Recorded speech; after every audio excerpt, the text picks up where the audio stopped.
मैं ऐसा सोचता हूं कि भाई श्रीमद् भागवत को जितना सरल बनाकर आपको समझा सकूं,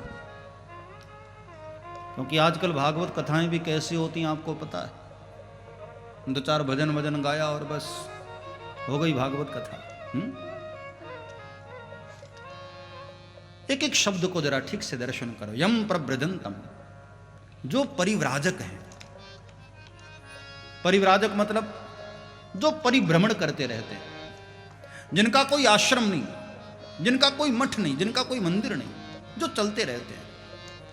किसी वृक्ष के नीचे बसेरा कर लिया, सुबह हुई फिर आगे बढ़ गए, कोई आश्रम नहीं। यम प्रव्रजंतम अनुपेतम, जिनका अभी उपनयन संस्कार भी नहीं हुआ था, जन्मते ही पिता के घर को छोड़कर चले जा रहे थे।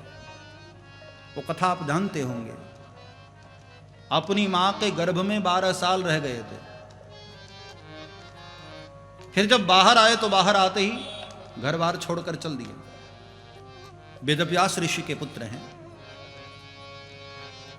जन्मते ही पिता के घर को छोड़कर चले जा रहा, और उनके पिता बार बार आवाज दे रहे हैं कि हे पुत्र ठहरो। पिता के बार बार बुलाने पर भी शुकदेव बोल नहीं रहे थे, देखा भी नहीं पिता की ओर। अभी उपनयन संस्कार भी नहीं हुआ।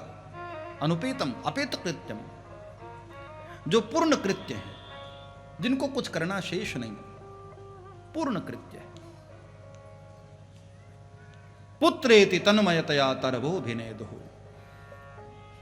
बार बार जब पिता बोल रहे थे कि हे पुत्र,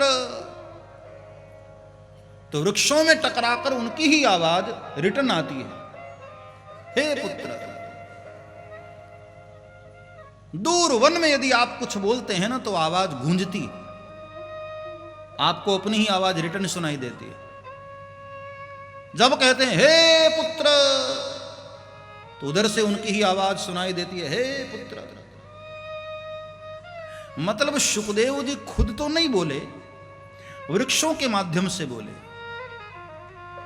कहना चाहते हैं कि पिताजी, कौन किसका पिता, कौन किसका पुत्र, ये तो संसार चक्र है पिताजी। आज मैं आपका पुत्र हूं, किसी जन्म में आप मेरे पुत्र होंगे।